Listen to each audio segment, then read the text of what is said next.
궁금하지 않으세요? 요즘처럼 예측하기 힘든 세상에 과연 세계 최고 투자들은 돈을 어디에 두고 있을까요? 오늘 그들만의 비밀 투자 노트를 한번 샅샅이 파헤쳐보겠습니다. 그 비밀의 중심에는 바로 패밀리 오피스라는 게 있습니다. 이게 뭐냐고요? 말 그대로 그들만을 위한 아주 비밀스러운 개인 투자 회사 같은 거죠. 자, 그럼 먼저 이 판의 선수들, 그러니까 패밀리 오피스가 대체 뭔지부터 알아봐야겠죠? 이렇게 생각하면 쉬워요. 수조 원을 굴리는 재벌 가문만을 위한, 뭐랄까, 금융 어벤져스 팀 같은 거예요. 이 사람들의 목표는 딱 하나. 단기 수익? 아니죠. 대를 이어서 몇 세대에 걸쳐서 가문의 부를 안전하게 지키고 또 불려나가는 겁니다. 이번 보고서를 보면 전 세계 245개나 되는 이런 막강한 패밀리 오피스들을 분석했는데 재밌는 건요. 부의 지도가 예전이랑은 완전히 달라졌다는 거예요. 이제는 미국뿐만 아니라 아시아, 유럽, 전 세계에 고르게 퍼져 있는 거죠. 와, 그리고 이들이 굴리는 돈의 규모, 이거 정말 입이 떡 벌어집니다. 제일 많은 그룹이 운영하는 자산이 무려 10억에서 50억 달러 사이래요.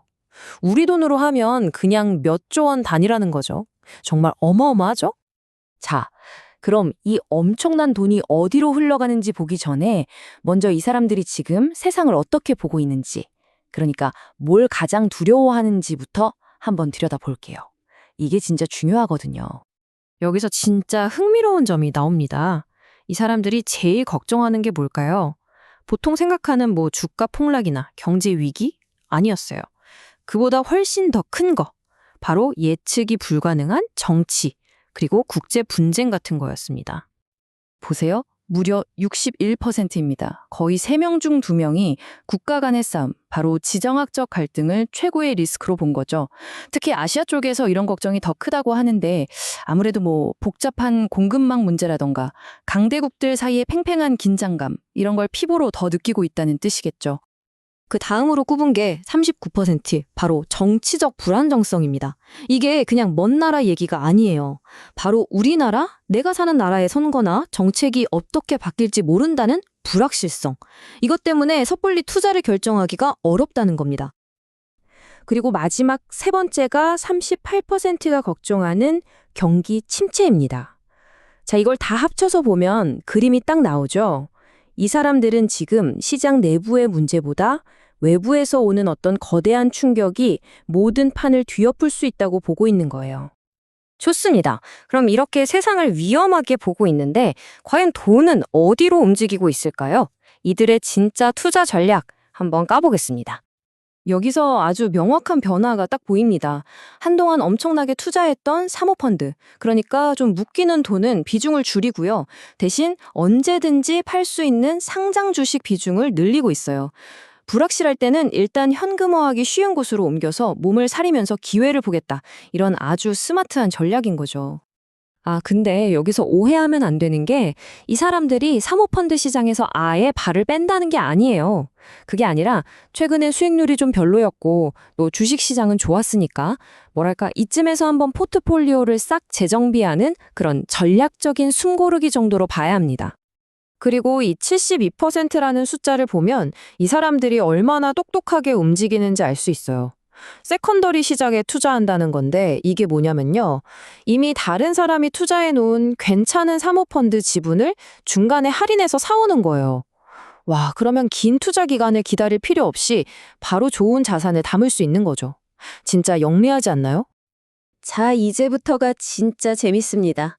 이 사람들이 긴 호흡으로 미래에 어디에다 과감하게 돈을 던지고 있는지 그들의 베팅을 한번 따라가 보시죠. 86%. 와, 이건 정말 압도적인 숫자입니다. 패밀리 오피스 10곳 중 거의 9곳이 인공지능, AI에 투자를 하고 있다는 거거든요. 이건 그냥 요즘 AI가 유행이라서 이 정도 수준이 아니에요.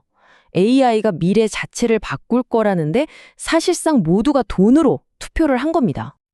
그리고 투자하는 방식도 아주 다채롭습니다. 그냥 엔비디아 같은 대형주만 사는 게 아니에요. AI 기술을 직접 개발하는 스타트업에도 투자하고 또 AI를 돌리려면 엄청난 전기가 필요하잖아요. 그러니까 데이터 센터에 전기를 대는 에너지 회사에도 투자하고 말 그대로 AI 혁명으로 돈 벌 수 있는 모든 구멍을 다 꿰고 있는 거죠. 자, 그리고 암호화폐. 사실 말이 많죠. 엄청나게 오르내리기도 하고. 그런데 놀랍게도 이 보수적인 부자들의 투자는 계속 늘고 있어요.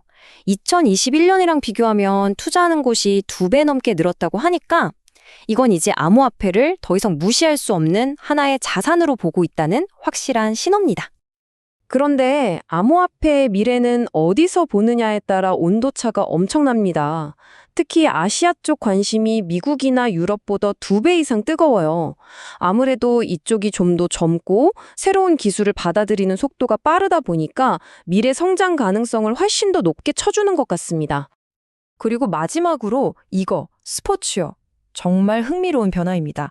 옛날에 부자들이 스포츠팀 사는 건 그냥 취미생활이나 열정페이 같은 거였잖아요. 근데 이젠 아니에요. 절반 가까이가 스포츠를 완전 진지한 투자초로 보고 있습니다. 왜냐? 전 세계로 팔려나가는 중개 관료나 굿즈 판매 같은 걸 보면 이게 엄청난 현금을 만들어내는 거대한 산업이라는 걸 아는 거죠. 자, 지금까지 세계 최고 부자들의 투자 버블을 쫙 훑어봤습니다. 그럼 이 모든 이야기의 핵심, 우리가 여기서 뭘 배워야 할까요? 결국 이들의 가장 강력한 무기는 딱 하나입니다. 바로 기다릴 줄 아는 돈이라는 거죠. 시장이 무너질 때, 다들 겁먹고 팔기 바쁠 때, 이 사람들은 그럴 필요가 없어요. 오히려 그때가 기회인 거죠. 모두가 두려워할 때 현금을 가지고 들어가서 헐값에 나온 좋은 자산들을 주워 담을 수 있는 능력. 이게 바로 그들만의 진짜 슈퍼파워인 겁니다. 이걸 보면서 이런 생각이 들어요. 우리 모두가 당장 다음 달, 다음 분기 실적에 목매는 세상에서 이렇게 10년, 20년 뒤를 내다볼 수 있는 인내심이야말로 어쩌면 가장 이기기 힘든 궁극의 투자 전략이 아닐까요?